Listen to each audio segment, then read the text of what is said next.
Dimulai ya. Oke. Assalamualaikum warahmatullahi wabarakatuh. Perkenalkan, kami dari kelompok 6 akan mempresentasikan sebuah materi yang berjudul Filsafat Pendidikan Pancasila. Sebelum ke materi, saya akan memperkenalkan anggota saya terlebih dahulu. Untuk yang pertama itu ada Vina Dwi Setiana dengan nomor induk mahasiswa 20, 1022 1020. Kemudian ada Siti Murti Fatul Ukrania dengan nomor induk mahasiswa 20, 1022 1019. Dan saya sendiri, Isa Kurotu Aini dengan nomor induk mahasiswa 20, 1022 1024. Untuk materi pertama akan disampaikan oleh rekan kami yang bernama Vina. Untuk Vina, dipersilahkan.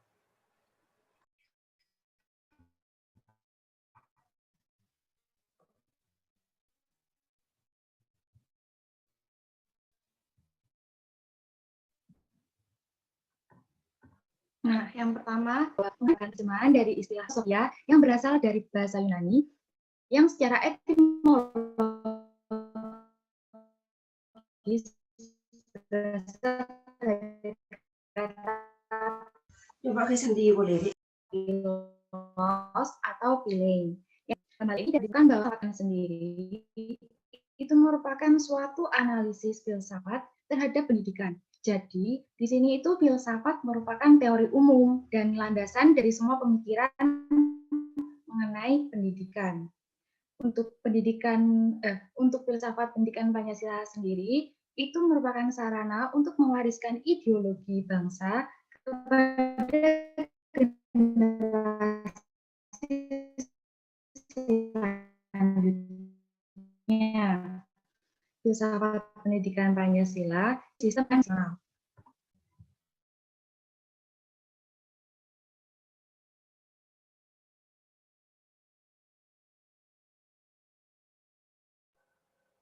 Baik, selanjutnya di sini ada filsafat pendidikan Pancasila yang ditinjau dalam ontologi, epistemologi, dan aksiologi.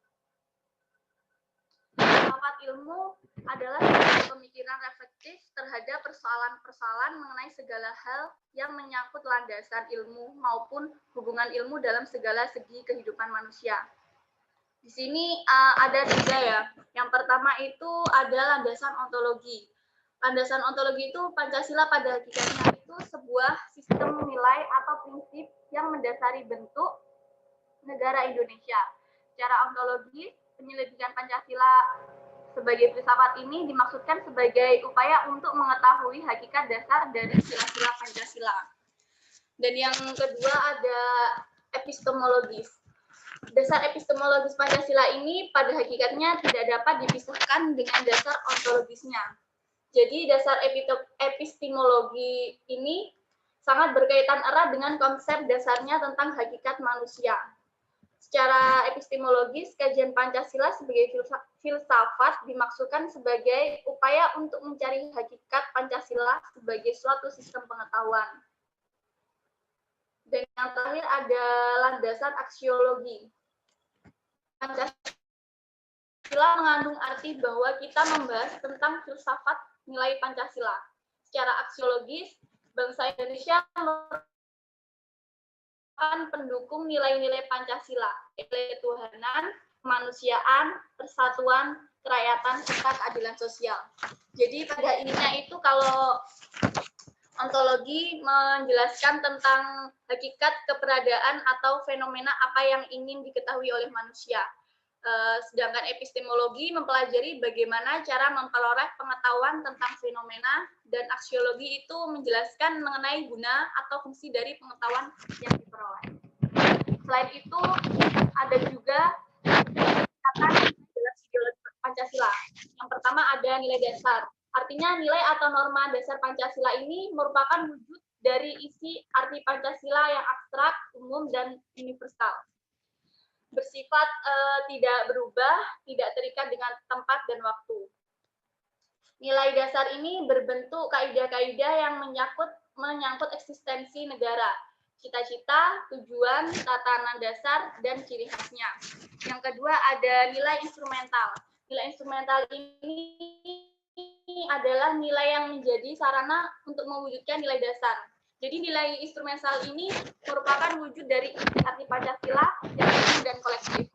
Nilai instrumental ini dapat bersifat seperti kebijakan, strategi, organisasi, sistem, rencana, atau program-program yang merupakan tindak lanjut dari nilai dasar tadi. Kemudian yang terakhir itu ada nilai praksis.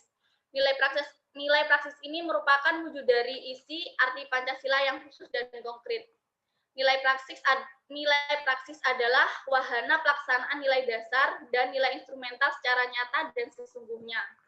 Nilai praksis ini sebagai wahana untuk menunjukkan bahwa nilai dasar berfungsi dalam kehidupan sekaligus sebagai sarana mengevaluasi atas keberhasilan atau kegagalan pelaksanaan nilai dasar dalam suatu kehidupan bermasyarakat, berbangsa, dan bernegara. Selanjutnya akan disampaikan oleh Rani.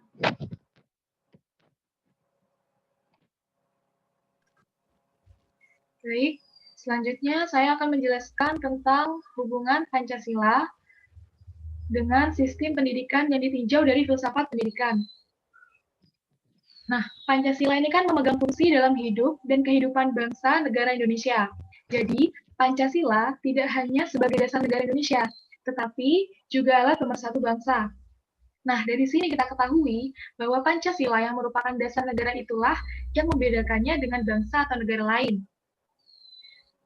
Nah, jadi hubungan fungsi Pancasila dengan sistem pendidikan yang ditinjau dari filsafat pendidikan dapat kita jabarkan bahwa Pancasila sebagai pandangan hidup bangsa yang menjiwai sila-silanya dalam kehidupan sehari-hari. Dan untuk menerapkan hal tersebut, diperlukan pemikiran yang sungguh-sungguh mengenai bagaimana nilai-nilai Pancasila itu dapat dilaksanakan.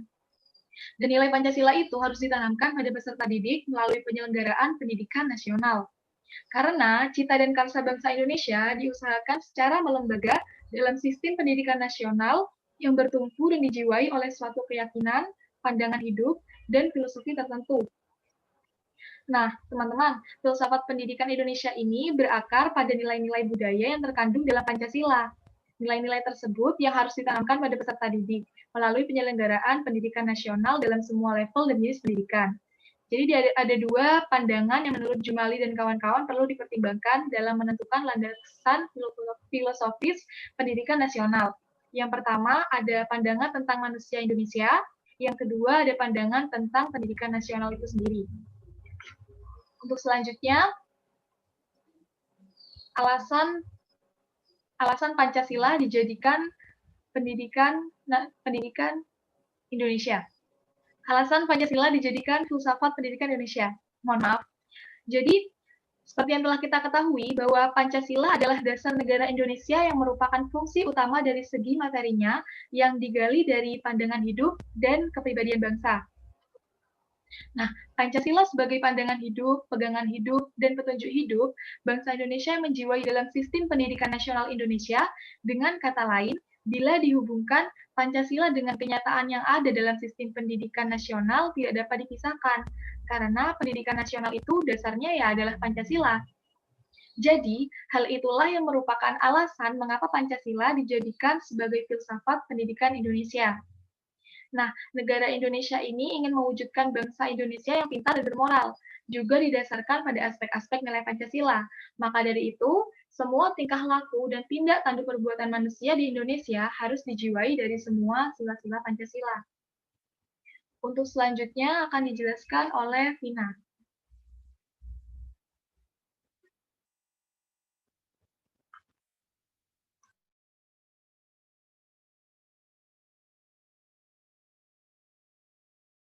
Di Indonesia. Nah, di sini itu terdapat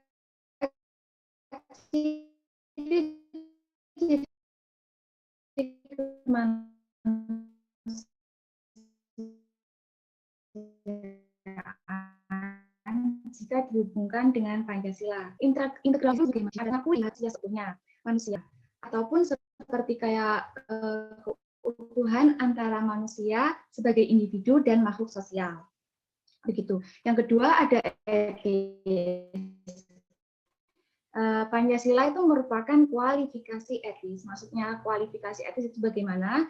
Jadi kualifikasi etis itu kayak adanya tingkatan etika yang disepakati secara umum gitu.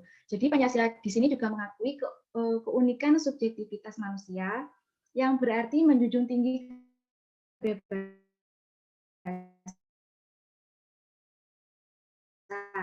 Namun tidak dari yang dimaksud itu adalah kebebasan yang bertanggung jawab. Selanjutnya, yang ketiga yaitu religius. Religius di sini menunjukkan kecenderungan dasar dan potensi Pancasila. Potensi Pancasila sendiri itu merupakan kemampuan atau kemungkinan untuk menjadi sebuah ideologi atau falsafah oleh sebuah bangsa itu sendiri. Jadi Pancasila itu mengakui Tuhan sebagai pencipta serta sumber keberadaan dan menghargai religius dalam masyarakat. Karena kita kan memiliki kebebasan untuk memeluk agama. Jadi kebebasan ini merupakan hak asasi makhluk ciptaan Tuhan. Selanjutnya,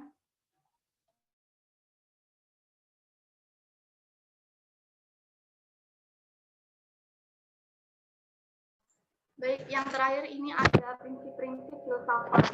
Prinsip-prinsip filsafat ini ada 4. Jadi Pancasila merupakan sebuah filsafat karena Pancasila merupakan acuan bagi cara berpikir bangsa dalam usaha-usaha keilmuan yang dapat terbangun ke dalam sistem filsafat yang kredibel. Jadi yang pertama itu ada materialis atau asal mula bahan. Jadi sebelum terbentuknya sebuah negara itu harus ada bahan dasar untuk membentuk negara. Seperti dalam pemerintahan negara Indonesia. Maka untuk membentuk suatu negara harus ada asas dasar mengapa dibentuknya negara tersebut. Dalam hal ini Undang-Undang Dasar 1945 dan Pancasila adalah sebagai dasar hukum dan dasar negara. Yang kedua ada kausa formalis atau asal mula bentuk.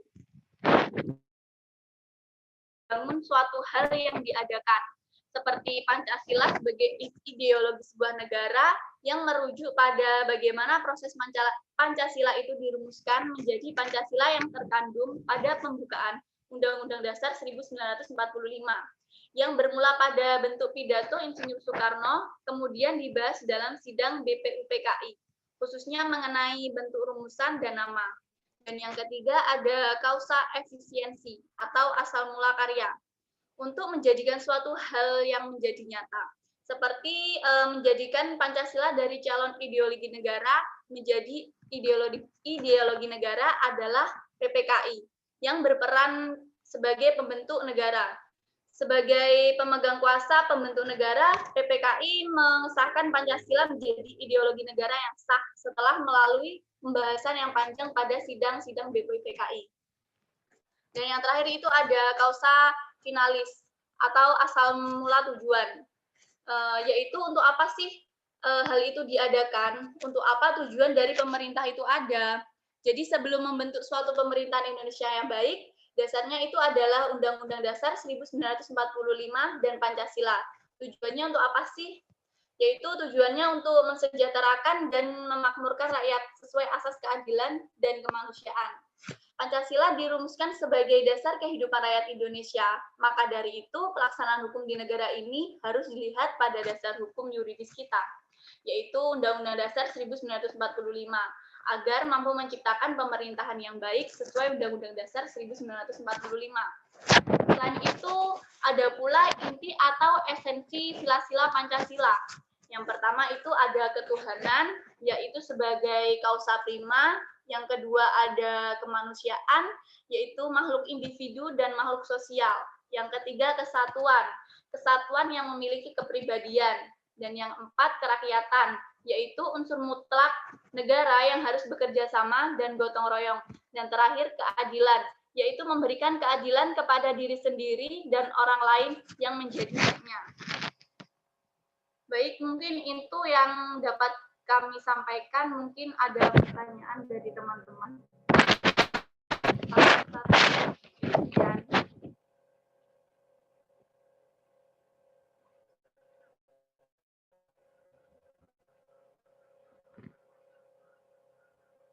Siapa yang mau tanya?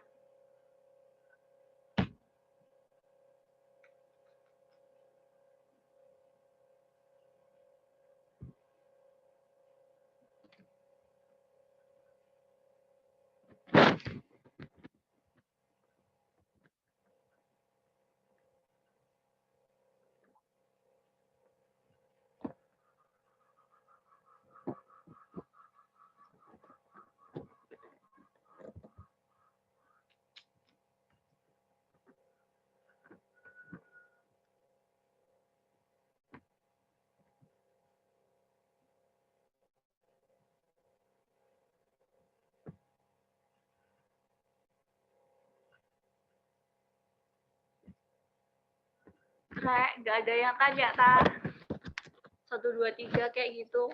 Nah, Cicin, Putri, Bulkis, Yusi, Ara.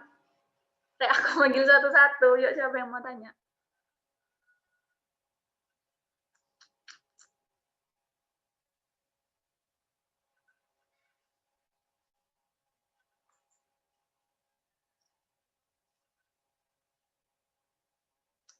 Ima mau tanya?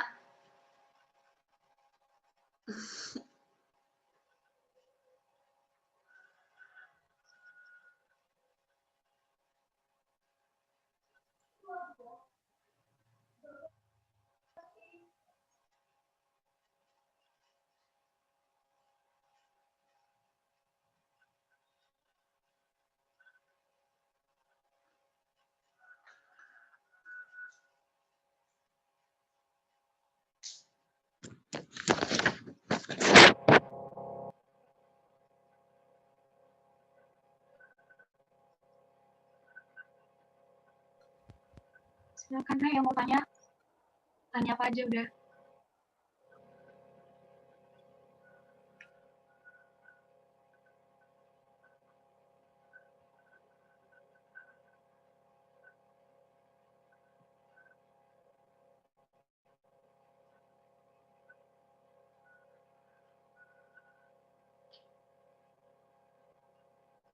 Dari perwakilan. Poin yang harus dilakukan oleh pendidik dalam melaksanakan nilai-nilai Pancasila, kan kalian jawab 3. Ya lah yang aku tanyain, menjadikan Pancasila sebagai aturan hukum dan kehidupan setelah Al-Quran dan Sunnah. Tolong dijelaskan ya, soalnya kurang paham Oh iya, penerapannya. bentar ya, ditampung dulu. Ya.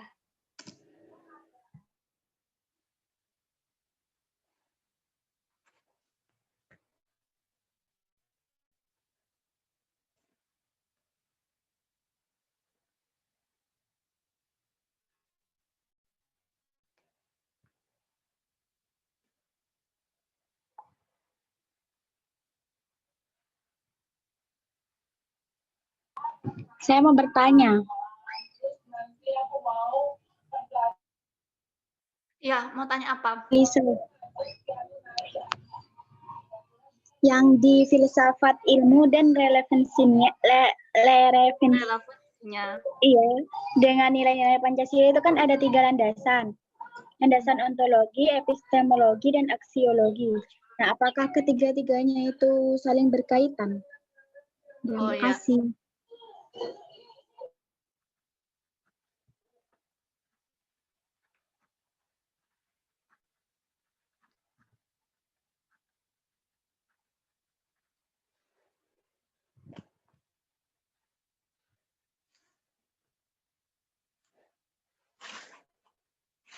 Mungkin ada yang mau tanya lagi.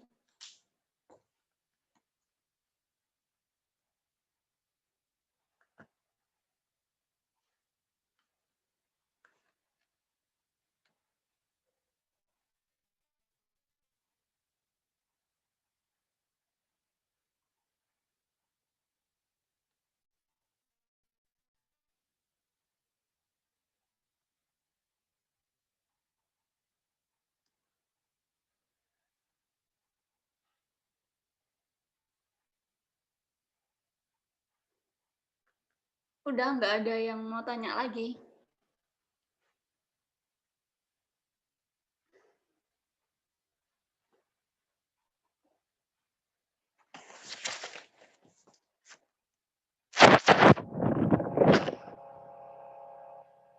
Mau dijawab. Oke, saya akan menjawab pertanyaan dari Arabella. Kenapa Pancasila itu di poin kedua ya sebagai aturan hukum dalam kehidupan setelah Al-Quran dan Sunnah. Jadi maksudnya di sini itu Pancasila itu yang nomor kesekian gitu setelah Al-Quran. Misalnya ya kayak aturan hukum gitu kan kita harus taat pada hukum. Jadi setelah Al-Quran atau taat Allah, kita tuh juga pada aturan-aturan negara gitu. Bagaimana Arah? Apakah kedengeran? Kedengeran. Ya, paham. Terima kasih ya. Ya, sama-sama. Aku mau jawab pertanyaannya Bulkis ya. Jadi pertanyaan 3 landasan tadi itu apakah berkaitan? Iya, 3 landasan itu tadi itu berkaitan. Karena ontologi sendiri kan menjelaskan hakikat segala sesuatu yang ada. Terus epistemologi kan menjelaskan bagaimana cara mengetahui, bagaimana mencari pengetahuan dan seperti apa pengetahuan tersebut. Dan aksiologi itu membahas untuk apa sih ilmu itu digunakan. Jadi ketiga itu sangat berkaitan. Gimana, Bulkis? Oh iya, paham. Terima kasih. Ya, sama. Mungkin yang lain mau tanya lagi.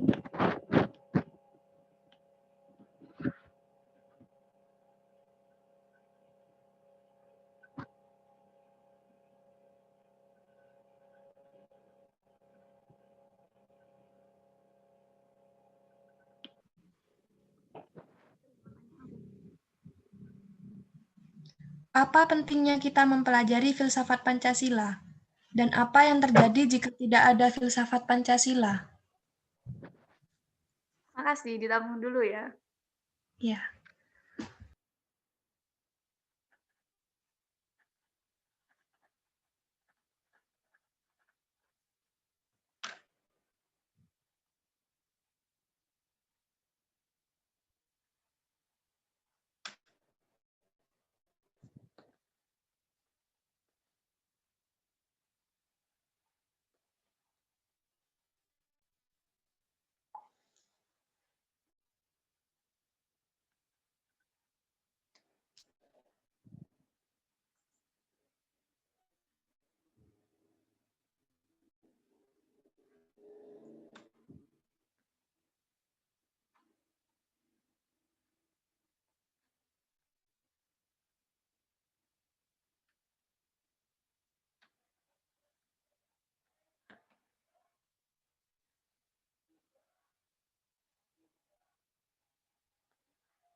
Mungkin ada lagi yang mau.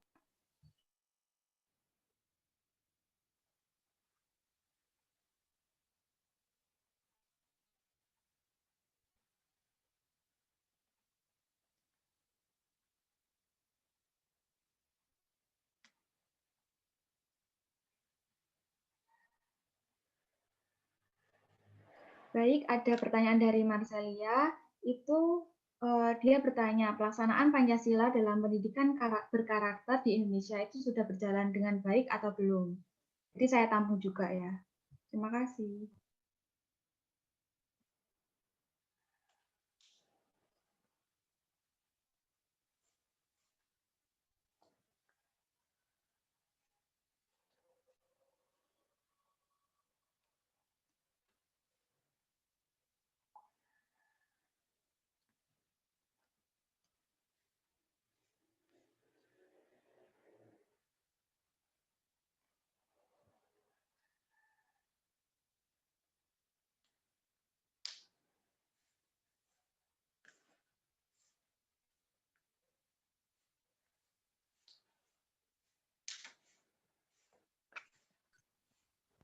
Baik, saya akan menjawab pertanyaan dari Putri tentang apa pentingnya mempelajari filsafat Pancasila.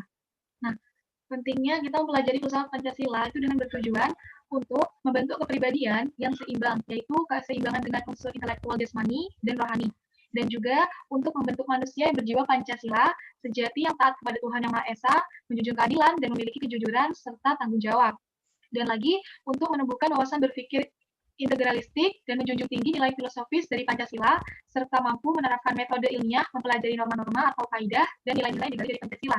Nah, jadi manfaat filsafat Pancasila itu sebagai pandangan hidup bangsa Indonesia dan juga sebagai dasar negara Republik Indonesia, dan juga bisa dikatakan sebagai jiwa dan kepribadian dari bangsa Indonesia. Seperti itu. Jadi apabila apabila nggak ada filsafat Pancasila, tentunya kita sudah bisa tahu kan kalau nggak ada Pancasila ya pasti bangsa Indonesia bakalan kayak amburadul gitu, nggak ada sistem norma-normanya, nggak ada kayak nggak ada aturan-aturan yang berlaku. Jadi mungkin kehidupan bangsa Indonesia bakal apa ya, bakal hancur gitu, nggak saling tolong menolong atau nggak saling ini nggak memiliki nilai persatuan dan kesatuan bangsa gitu. Bisa dipahami, Putri? Iya, Rani, makasih. Oke.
Baik, selanjutnya saya juga akan menjawab pertanyaan dari Marcelia ya, tentang pelaksanaan Pancasila dan pendidikan berkarakter di Indonesia, apakah sudah berjalan dengan baik atau belum?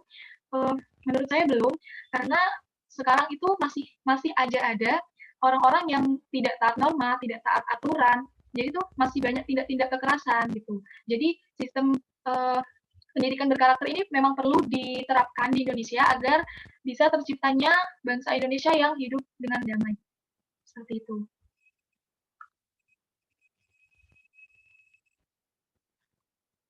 Tambahan ya untuk penjelasan dari Rani, jadi menurut saya juga belum karena pendidikan karakter terutama dulu kan sempat ada ya kayak PMP atau P4 gitu. Sekarang kan dihapus. Jadi kayak ada pengurangan untuk karakternya tuh masih kurang gitu. Masih banyak masalah-masalah baru gitu.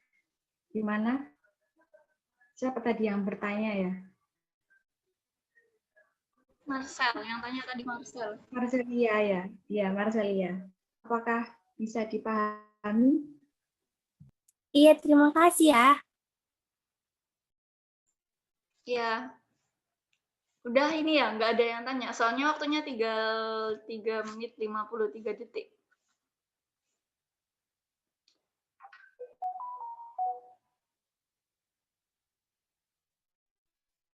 Kalau nggak ada yang tanya lagi, kita akhiri ya. Baik, sekian dari kelompok kami akhiri, kurang lebihnya mohon maaf. Wassalamualaikum warahmatullahi wabarakatuh. Waalaikumsalam. Terima kasih yang sudah berpartisipasi. Ya, sama-sama.